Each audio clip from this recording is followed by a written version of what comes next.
유튜브로 읽는 박정희 전기 4권 516의 24시 혁명 공약 방송.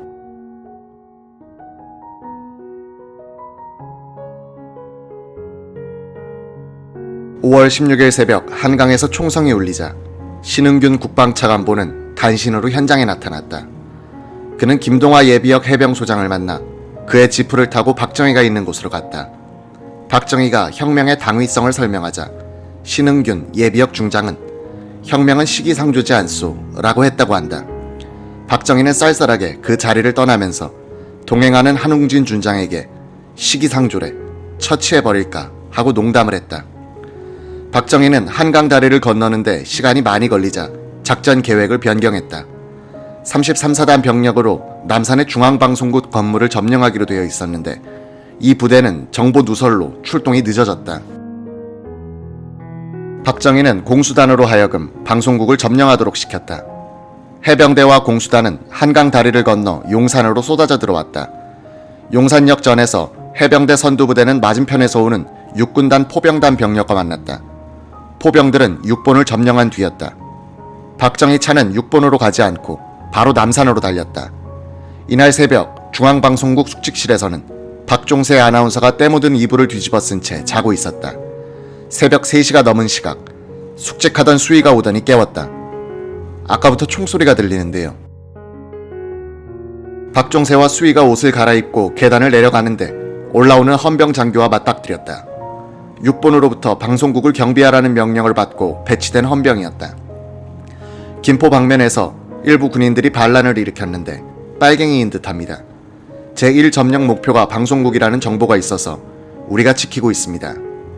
박종세 아나운서는 그 헌병 장교를 따라 아래층으로 내려갔다. 다른 부서의 숙직원들이 모여 앉아 불안에 떨고 있었다. 새벽 4시 20분쯤 갑자기 헌병들이 트럭에 올라타더니 사라져버렸다. 조금 있으니 총성이 요란하게 울리고 얼룩무늬 전투복을 입은 군인들이 현관을 통해서 안으로 몰려들었다. 숙직원들은 이 방, 저 방의 책상 밑으로 숨어들었다. 박정희 소장이 도착한 것은 이때였다. 한웅진 준장은 현관으로 들어서면서 공수부대원들에게 말했다. 빨리 아나운서와 직원들을 찾아서 데리고 와. 한웅진은 박정희를 향해서 각하, 방송문을 가지고 오셨습니까? 하고 물었다. 종필이가 가지고 오게 되어 있는데. 박정희는 걱정스러운 표정을 지었다. 이때 이석재 중령 일행이 들어오면서 박정희에게 거수경례를 붙였다. 장교들이 박정희 주변으로 모여들었다. 윤태일 준장이 손목시계를 보니 오전 5시 20분 전이었다. 그는 이거 안 되겠는데요? 라고 했고 박정희는 같이 갑시다, 한 장군. 여기 점령하고 있어요. 라고 말한 후 지프를 타고 광명인쇄소가 있는 안국동으로 달렸다. 이날 밤을 김종필은 광명인쇄소에서 피말리는 초조 속에 보냈다. 밤 12시에 혁명 공약 등 문안을 가지고 이낙선 소령과 함께 인쇄소에 도착하니 이학수 사장과 김용태가 기다리고 있었다. 이학수는 문선공들에게 김종필이 가져온 원고를 건네면서 이렇게 말했다고 한다. 놀라지 말고 오자 없도록 침착하게 일하게. 저 사람들은 군인인데 무기를 들고 와서 강제로 시키니 나도 어쩔 수 없어. 부디 다른 생각하지 말고 일을 잘하게. 만일의 경우에는 사장이 강제로 시켜서 했다고 하면 괜찮을 거야.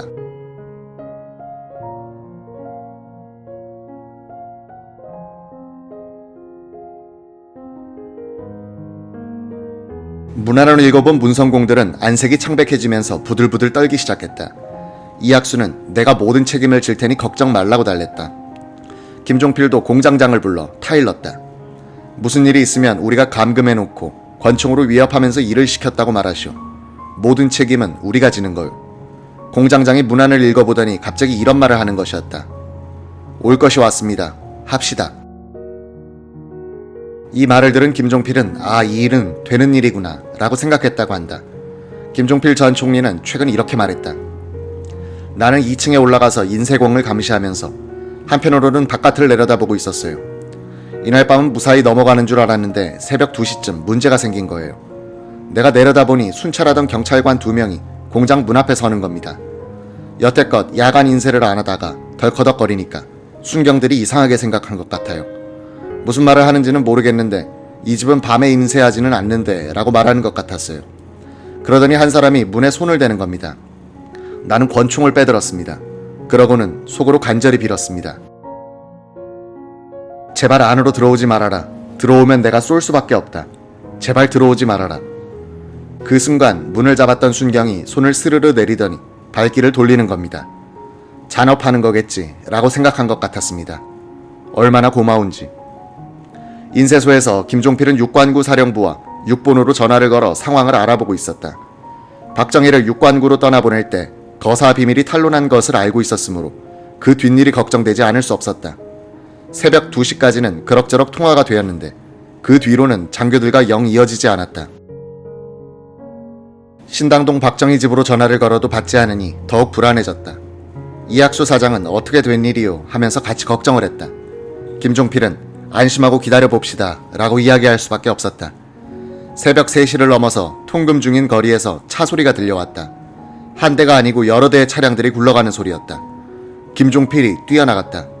조금 있다가 뛰어들어온 김종필은 싱글벙글했다. 육군단 포병단이 1초도 틀리지 않게 정시에 출동했어. 지금 안국동 로터리를 지나가고 있어. 새벽 5시 직전 문을 두드리는 사람이 있었다. 윤태일 준장과 박순권 중령을 데리고 박정희 소장이 나타났다. 김종필이 2층에서 뛰어내려갔다. 이낙선은 각하라고 말하면서 눈물을 글썽거렸다. 박정희는 덤덤하게 인쇄된 4대장의 혁명 공약문을 받아 훑어보더니 방송국으로 가자고 했다. 김종필은 이낙선에게 인쇄일을 맡기고 처삼촌의 지프에 동승했다.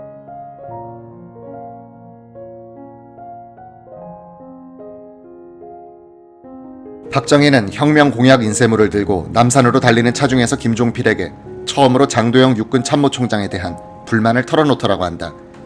아니 장장군이 그럴 수 있어? 나한테 총을 쏘라고 시키다니. 우리가 그동안 알려줄 것은 다 알려줬잖아.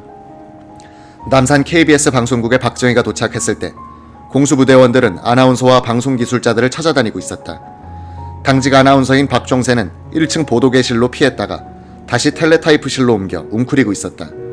연초에 이런 일을 예상하여 방송국 내부를 염탐해둔 적이 있었던 김종필이 박 아나운서 있소, 나오시오. 우리는 빨갱이가 아니오 라고 외치면서 들어왔다.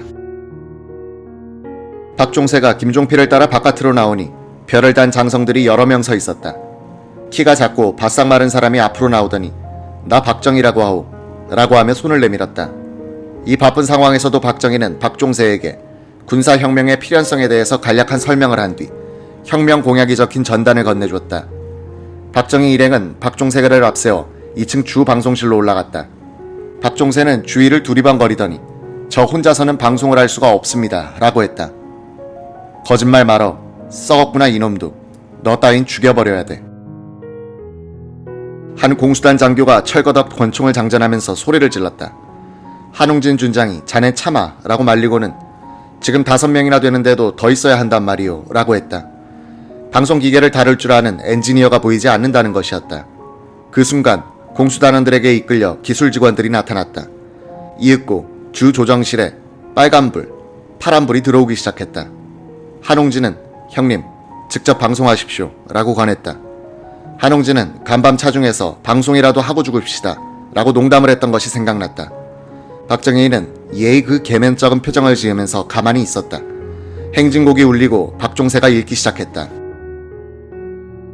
친애하는 애국동포 여러분, 은인자중하던 군부는 드디어 금조미명을 기해서 일제히 행동을 개시하여 국가의 행정, 입법, 사법의 3권을 완전히 장악하고 이어 군사혁명위원회를 조직하였습니다. 군부가 걸기한 것은 부패하고 무능한 현 정권과 기성 정치인들에게 더 이상 국가와 민족의 운명을 맡겨둘 수 없다고 단정하고 백척간두에서 방황하는 조국의 위기를 극복하기 위한 것입니다. 군사혁명위원회는 첫째, 반공을 국시의 제1, 2로 삼고 지금까지 형식적이고 구호에만 그친 반공체제를 재정비 강화할 것입니다. 둘째, 유엔 헌장을 준수하고 국제협약을 충실히 이행할 것이며 미국을 위시한 자유우방과의 유대를 더욱 공고히 할 것입니다. 셋째, 이 나라 사회의 모든 부패와 구악을 일소하고 퇴폐한 국민 도의와 민족 정기를 다시 바로잡기 위하여 청신한 기풍을 진작할 것입니다. 넷째, 절망과 기아선상에서 허덕이는 민생고를 시급히 해결하고 국가 자주경제 재건에 총력을 경주할 것입니다. 다섯째, 민족적 수건인 국토 통일을 위하여 공산주의와 대결할 수 있는 실력의 배양에 전력을 집중할 것입니다.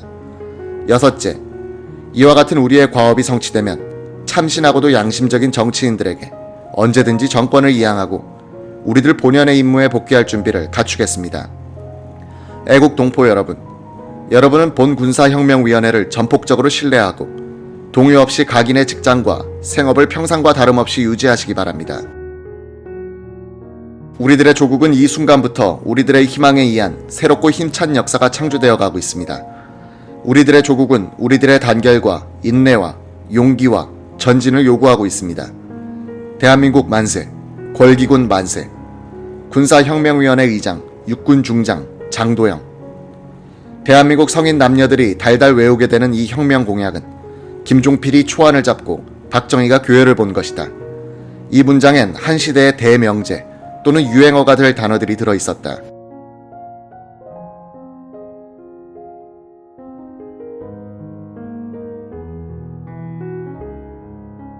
구악, 기성정치인, 청신한 기풍, 기하선상, 참신한 등등. 이 혁명 공약문은 정치인들이 즐겨 쓰는 관념적인 용어가 적은 대신에 구체적이고 실용적인 표현들이 많다. 언어가 사상을 표현하고 사상이 시대를 만들어간다면 이 혁명 공약문은 실사구시, 즉 현실과 사실에서 논리와 가치를 추구하는 것을 행동윤리로 삼고 있는 새로운 국가지도층의 등장을 알리는 것이기도 했다. 박종세 아나운서는 이 방송문을 되풀이해서 읽었다. 꼿꼿이 서서 방송 장면을 바라보고 있던 박정희는 부하들이 각하 한 번만 꼭 직접 방송을 하십시오 라고 권해도 말없이 고개를 가로저었다. 이석재 중령은 혁명 방송이 나간 뒤 안도감과 함께 허탈해지는 것을 느꼈다. 아무 사무실이나 문을 열고 들어가 소파에 앉았다. 맞은편 여직원에게 물 한 잔 주시오라고 했다. 여직원이 끙끙대면서 말했다. 저 다리가 움직이질 않아요. 공포감 때문에 허리가 빠진 것이었다. 자신의 이름이 도용되고 있는 사이 장도영 총장은 비로소 병력 동원 명령을 내린다.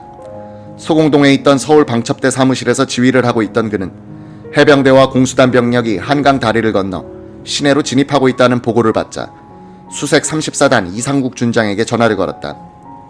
간밤에 반란 기도를 제압한 이 준장의 목소리는 아직도 화가 풀리지 않고 있었다.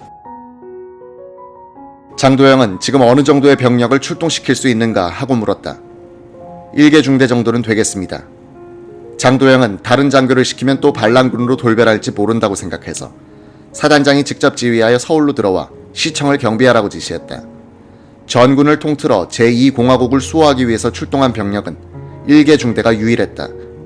이 중대도 시청에 도착했을 때는 혁명군에 접수되어 총구를 거꾸로 돌리게 된다.